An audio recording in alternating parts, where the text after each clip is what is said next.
The third Dark Angel is finally joining this week. Today we'll look at whether Asmodai should be joining your team or just left to be part of the Inquisition.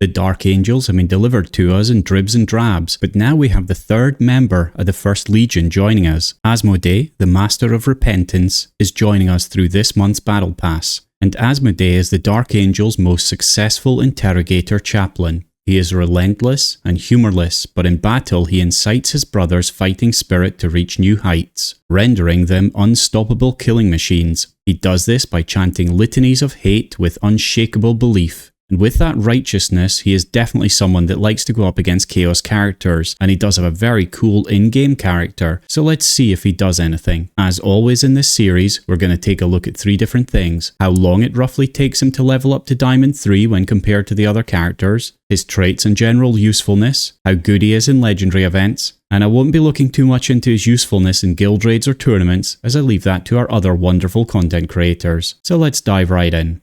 Unlocking Asmodai is certainly going to be an engaging experience because his shards are going to be available in a lot of different places. Firstly, the main place to get his shards is from the Battle Pass, and anyone sitting on the fence about picking up the Battle Pass should definitely consider this one. There are 5 extra tiers of rewards as Asmodai is an elite character, and we're getting more points from elite missions. Personally, I always pick up the Ultimate Pass, but I enjoy supporting the developers' time and making sure that we can continue getting development on the game. But even if you're just thinking about the premium pass, then I always justified it to myself as being just the price of a cinema ticket without the popcorn and drinks, of course, but it gives me a lot more enjoyment through the month. I think as an entertainment medium, it's worth it for the hours I put in, but each of you should make your own choice, of course. For this month, the Battle Pass gives us the following Asmodai results. The Free Pass gives you 25 shards, the Premium Pass gives you 125 shards, and the Ultimate Pass gives you double that, 250 shards. So to open him with just the Battle Pass alone, you'll need that Ultimate Pass. However, there's a lot more events coming out, so there is going to be a Hunt for the Fallen event, which sees you completing missions and daily events, some of which are paid, some of which are free, which allow you to collect fallen clues, and then these allow you to open crates. Along with other great rewards, you can earn up to another 136 Asmodai shards. You'll also get another 12 in the Infested tournament, as well as some more fallen clues. So overall, from what I can see, and there may be more hidden away somewhere, you can get up to 398 character shards, so it's going to be an interesting month. But of course, that is incredibly expensive to get everything, and so I think we need to look closely at whether he's worth it.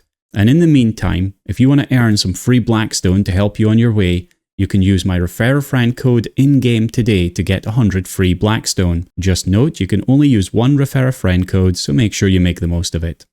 So let's start by looking at roughly how long it takes to level him from Stone 1 to Diamond 3. The reason I say roughly is because my sheets don't take into account all the extra ways you get free energy, like in the tournament arena, nor getting items gifted from your guildmates or from the daily shop. It also doesn't take into account any hard-to-get items that haven't been added in lots of places yet, but even with all that in mind, it's always interesting to see how they compare to the other characters. With Sarquel and Azrael being in 35th and 40th place, I really expected Asmodai to be coming in there too, but he doesn't. Instead, he's down in 68th place out of a total of 72 characters, taking 35 days in total. So he definitely is one of the easier characters to level and follows the recent trend of new characters being easier than others. With the graph, we can see him over there on the right hand side, but in truth he's pretty close to those around him with very little difference. It takes him 3 days to Bronze 1, another 2 days to continue on to Silver 1, another 5 days to Gold 1, 12 days to Diamond 1, and finally 13 days to Diamond 3, which of course adds back up to the total 35 days. So it definitely slows down as we get into the later levels, but we all know that XP tombs are the real thing slowing you down here, with you needing around 2 months to have enough tombs to level him from level 1 to level 50. But let's see if he's worth it or not. Now let's have a look at his traits. He actually doesn't have very much, but let's see what he's got. So firstly, he's an Imperial.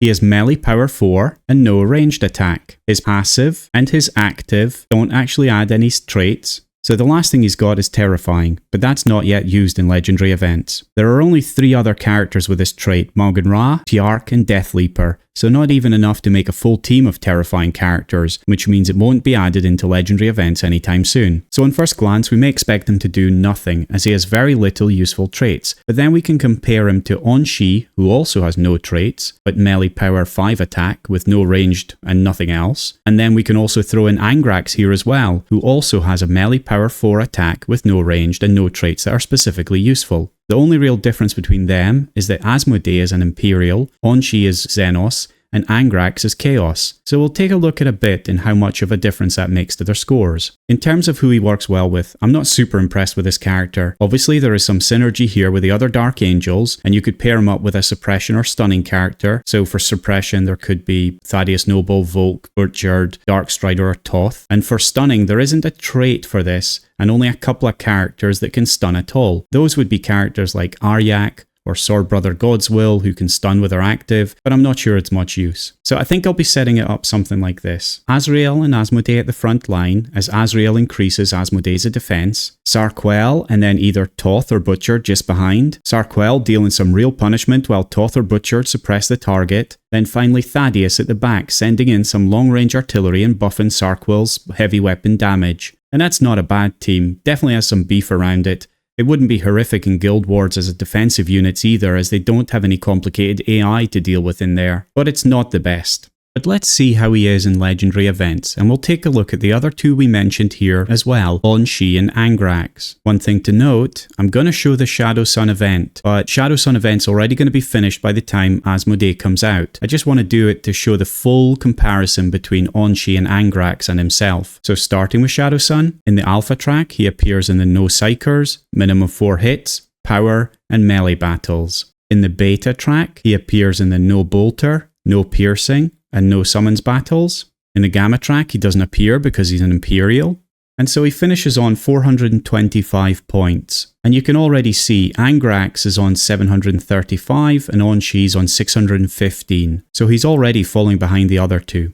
Moving on to the Ragnar event, in the Alpha track he appears in the melee battle. In the Beta track he appears in the minimum 3 hits, power and no summons battles. And then he doesn't appear in the Gamma again because it's no Imperials. And so he finishes off on 255 points, and again he's below Angrax on 305 and On-Shi on 455 points. Moving to the Vitruvius event, in the Alpha track he appears in the No Psychic, Power and No Resilient battles. In the Beta track, he appears in the No Infiltrate and No Summons battles. And finally, in the Gamma track, he doesn't get to play. And so he finishes off with 260 points in this event. Angrax is 445, On-Shi is 525. So looking at our 3 characters we wanted to compare, On-Shi is in 1st place, Angrax is in 5th place, and finally Asmodai is down in 38th position. So even though Asmodai, On-Shi and Angrax have almost identical traits, the difference in their factions is quite outstanding, and I think it just goes to show how much the Imperials are suffering in legendary events. I think it's a little bit too much, and would love to see this changed in the future with Imperials becoming more useful. I think this is one of my only minor criticisms of the last legendary events that we got. They feel a little dialed in. I want to see a real shake-up of the meta with the next legendary events. Use some of the traits we haven't seen before, like Terminator Armor, Final Vengeance, Overwatch, Rapid Assault, and much more. So fingers crossed for some real improvements here. And so what do you think of Asmodai? Is this humorless interrogator chaplain going to be joining your teams, or do you think he's just a joke himself? You can check him out right now in version 6 of the Google Planner sheets linked below